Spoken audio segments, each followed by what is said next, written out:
Hello dears, வணக்கம் and welcome back to my channel Cook with Mamiyar kaimanam. இன்னைக்கு நம்ம மாமியார் கைமணம் சேனல்ல ஒரு சூப்பரான கொரியாண்டர் பேபிகார்ன் புல்லட்ஸ் எப்படி பண்ணணும்ங்கறத வீடியோக்குள்ள போய் பார்க்க போறோம். ரொம்பவே சாசியா, ரொம்பவே ஜூஸியா, ரொம்பவே கிறிஸ்பியா ஒரு சூப்பரான ஈவினிங் ஸ்நாக்ஸ் தான் நம்ம இன்னைக்கு பார்க்க போறோம். சோ எப்படி பண்ணணும்ங்கறத வீடியோக்குள்ள போய் பார்க்கலாம் வாங்க. அதுக்கு முன்னாடி என்னோட சேனலை ஃபர்ஸ்ட் டைம் பார்க்கறீங்கன்னா மறக்காம subscribe பட்டனை பிரஸ் பண்ணி கூடவே பெல் ஐகானை பிரஸ் பண்ணிக்கோங்க. ஃபர்ஸ்ட் ஆஃப் ஆல் நம்ம பேபிகார்னை ஒரு 60% குக் பண்ணிக்கலாம். அதுக்கு நான் ஒரு லிட்டர் தண்ணியில் கொஞ்சமாக உப்பு ஆட் பண்ணிக்கிறேன், ஒரு அரை டீஸ்பூன் போல். அது கூடவே நான் அடுத்தது என்ன ஆட் பண்ண போகிறேன்னா ஒரு அரை டீஸ்பூன் மஞ்சத்தூள். ஸோ அவ்வளோதான்.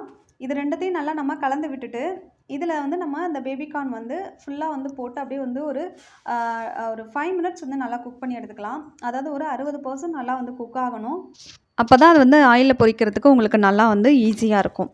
ஸோ இது நம்ம ஒரு 5 மினிட்ஸ் குக் பண்ணி எடுத்துக்கலாம். ஃப்ளேம் நீங்கள் நார்மலாகவே வச்சுக்கலாம். ஸோ அதை நல்லா நம்ம கலந்து விட்டுடலாம். கலந்து விட்டுட்டு ஒரு 5 மினிட்ஸ்க்கு அப்புறம் பார்க்கலாம். பாருங்கள், இப்போ நல்லா கொதிச்சு ஒரு 60% அளவுக்கு குக் ஆகிடுச்சு. இது எல்லாமே நம்ம ஒரு கெஸிங்கில் பண்ணுறது தான். ஸோ இந்த மாதிரி இப்போ நீங்கள் கொஞ்சம் தொட்டு பார்த்துட்டு கரெக்டாக இருக்கா அப்படின்னு செக் பண்ணிக்கோங்க. ரொம்பவும் சாஃப்டாக வெந்துடக்கூடாது, அதையும் நீங்கள் கரெக்டாக பார்த்துக்கோங்க.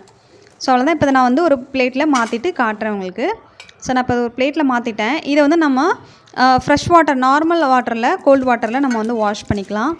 வாஷ் பண்ணிவிட்டு இப்போ அதை நம்ம நல்லா கழுவி எடுத்து வச்சுட்டு நம்ம கட் பண்ணி எடுத்துவும் வச்சுக்கலாம். ஸோ ரொம்பவே சூப்பராக இருக்கும். இந்த இது நீங்கள் ட்ரை பண்ணி பாருங்கள். எப்போ பேபிகார்ன் கிடச்சாலும் கண்டிப்பாக நீங்கள் இந்த டிஷ்ஷை அதுக்கப்புறம் செஞ்சுட்டே இருப்பீங்க. இப்போ நான் இதை ஒரு ஸ்லாண்டிங் ஸ்லைஸில் நான் இப்படி கட் பண்ணிக்கிறேன், ஒரு கிராஸ் மெத்தடில். ஸோ இந்த மாதிரி கட் பண்ணும்போது உங்களுக்கு நல்லாயிருக்கும், பார்க்குறதுக்கும் அந்த ஷேப் நல்லாயிருக்கும். நீங்கள் உங்களுக்கு எந்த மாதிரி ஷேப்பில் வேணுமோ அந்த மாதிரி கட் பண்ணிக்கலாம். ஸோ அவ்வளோதான். எல்லாத்தையும் நான் இப்போ கட் பண்ணிட்டேன். இதெல்லாம் நம்ம ஒரு பவுலில் ஒரு மிக்சிங் நம்ம ரெடி பண்ணிக்கலாம். அதுக்கு முன்னாடி நான் 2 டேபிள் ஸ்பூன் அரிசி மாவு போடுறேன்.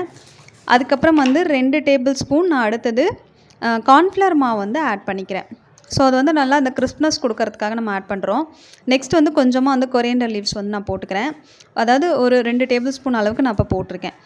நீங்கள் இன்னும் கூட கொஞ்சம் அதிகமாக ஆட் பண்ணிக்கலாம், உங்களோட நீங்கள் எடுக்கிற பேபிகார்னோட குவான்டிட்டியை பொறுத்து. இப்போ நான் அரை டீஸ்பூன் உப்பு போட்டிருக்கேன் இதில். ஸோ உப்பு மட்டும் கரெக்டாக நம்ம எல்லாத்துலேயும் போட்டுட்ருக்கறனால பார்த்து செக் பண்ணி போட்டுக்கோங்க, நிறைய அப்புறம் உப்பு கரிச்சிரும். ஸோ இப்போ அதை நல்லா மிக்ஸ் பண்ணி விட்டுடலாம். இப்போ ஃபஸ்ட்டு நல்லா ஈவனாக அதை மிக்ஸ் பண்ணி விட்டுட்டு நீங்கள் கொரியாண்டர் லீவ்ஸ் எவ்வளோ வேணாலும் ஆட் பண்ணிக்கலாம், தப்பு கிடையாது. ஸோ இப்போ இதில் நான் என்ன பண்ண போகிறேன் அப்படின்னா, இந்த கட் பண்ணி வச்சுருக்கிற பேபிகார்ன்ஸ் எல்லாம் உள்ளே போட்டுறேன். உள்ளே போட்டுட்டு இதை நல்லா நம்ம ஃபஸ்ட்டு தண்ணியெல்லாம் விடாமல் ஃபஸ்ட்டு நல்லா மிக்ஸ் பண்ணி விட்டுடலாம். மிக்ஸ் பண்ணி விட்டுட்டு நம்ம அதை ஆயிலில் பொரிக்க போகிறோம். ஸோ அதுக்காக நம்ம ஃபஸ்ட்டு என்ன பண்ணுறோம், இந்த மிக்சிங்கோட நல்லா கலந்து விட்டுடலாம். கலந்து விட்டுட்டு லைட்டாக அது ஒட்டுறதுக்காக நம்ம லைட்டாக தண்ணி தெளித்து இது பண்ணிக்கலாம். ரொம்ப தண்ணி சலசலான்னு நின்றுடக்கூடாது, அதையும் நீங்கள் பார்த்துக்கோங்க. ஸோ ரொம்ப உதிரியாக இருந்ததுன்னா லைட்டாக நீங்கள் தண்ணி தெளிச்சுட்டு அதோட லைட்டாக அந்த கோட்டிங் நல்லா மிக்ஸ் ஆகிருக்கணும். அதுக்காக தான், வேறு எதுக்கும் கிடையாது. ஸோ இந்த மாதிரி நீங்கள் கலந்து விட்டுட்டு இதை நம்ம ஆயிலில் பொரிக்க போகிறோம். அதுக்காக தான் இந்த மாதிரி ஒரு ப்ரிப்பரேஷன் நம்ம அதுக்கு முன்னாடி பண்ணுறது. ஸோ அவ்வளோதான். சூப்பராக நம்ம இதை கலந்து ரெடி பண்ணி வச்சாச்சு. இது மாதிரி ரெடி பண்ணி வச்சுட்டு ஒரு 5 மினிட்ஸ் விட்டுருங்க. விட்டதுக்கப்புறம் நம்ம இது ஆயிலில் நல்லா நம்ம பொரித்து எடுத்துடலாம். ஸோ அது ரொம்பவே நல்லாயிருக்கும். நீங்கள் வீட்டில் ட்ரை பண்ணி பாருங்கள். ட்ரை பண்ணி பார்த்துட்டு எனக்கு எப்படி கமெண்ட் செக்ஷனில் எப்படி இருக்குன்றதையும் சொல்ல மறக்காதீங்க. இப்போ நான் ஒரு குட்டி கடாய் போட்டுக்கிட்டேன். ஏன்னா நான் கொஞ்சமாக செய்கிறனால இதில் நான் கொஞ்சமாக இப்போ பொரிக்கிற அளவுக்கு ஆயில் சேர்த்திக்கிறேன். ஆயில் நல்லா சூடாகட்டும். சூடாயிடுச்சா நம்ம ஃபஸ்ட்டு ஒரு குட்டி பீஸ் போட்டு செக் பண்ணிக்கலாம். இப்போ நல்லா சூடாயிடுச்சு. நான் இப்போ போட்டதுக்கப்புறம் நல்லா பொரிஞ்சு வருது. ஸோ இப்போ இதில் நம்ம இந்த கொஞ்சம் கொஞ்சமாக ஒரு பேட்சாக இந்த பேபிகார்னை நம்ம பொரிச்சு எடுத்துடலாம். நல்லா ஈவனாக எல்லா பக்கமும் பொரிச்சு எடுத்துடுங்க. ஃப்ளேமை நார்மலாக வச்சுக்கோங்க. ஹை ஃப்ளேமில் வச்சிங்கன்னா உங்களுக்கு அந்த மணமும் இருக்காது, அந்த ருசியும் இருக்காது.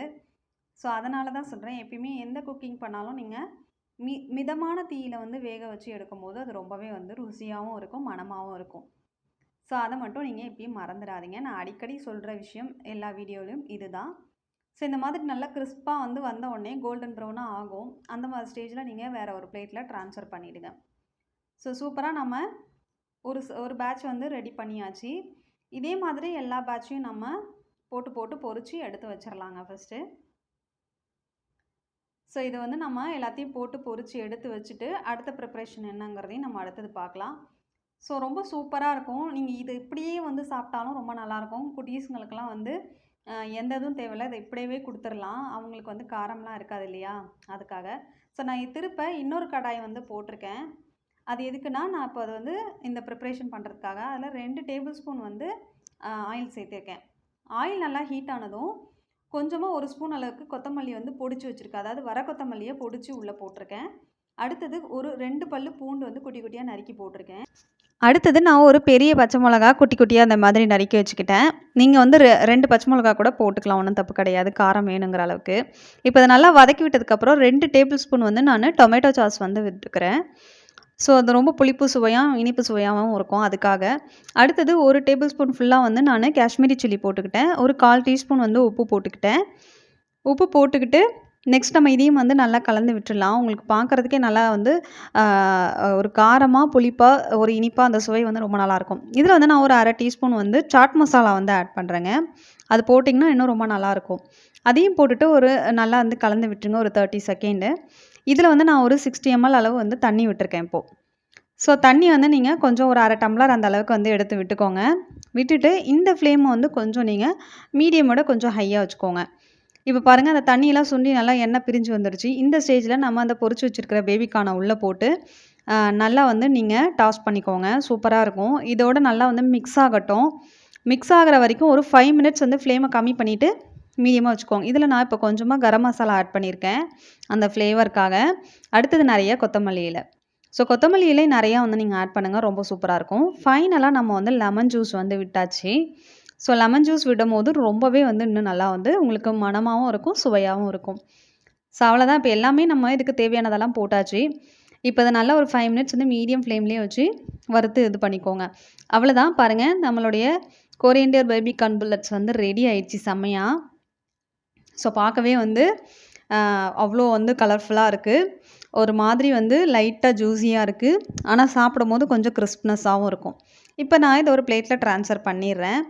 ஸோ அவ்வளோதான், நம்மளுடைய கொரியண்டர் பேபிகார்ன் புல்லட்ஸ் வந்து ரெடி ஆயிடுச்சு. சிந்து வந்து ரொம்ப நேரமாக வெயிட் பண்ணிகிட்டு இருந்தா, இது வந்து எப்போ செஞ்சு தருவேன் அப்படின்னு சொல்லிட்டு. ஸோ இது ஒரு ஈவினிங் டைமில் தான் நான் செஞ்சேன். ரொம்ப வந்து மழையாக இருந்துச்சு அன்றைக்கி.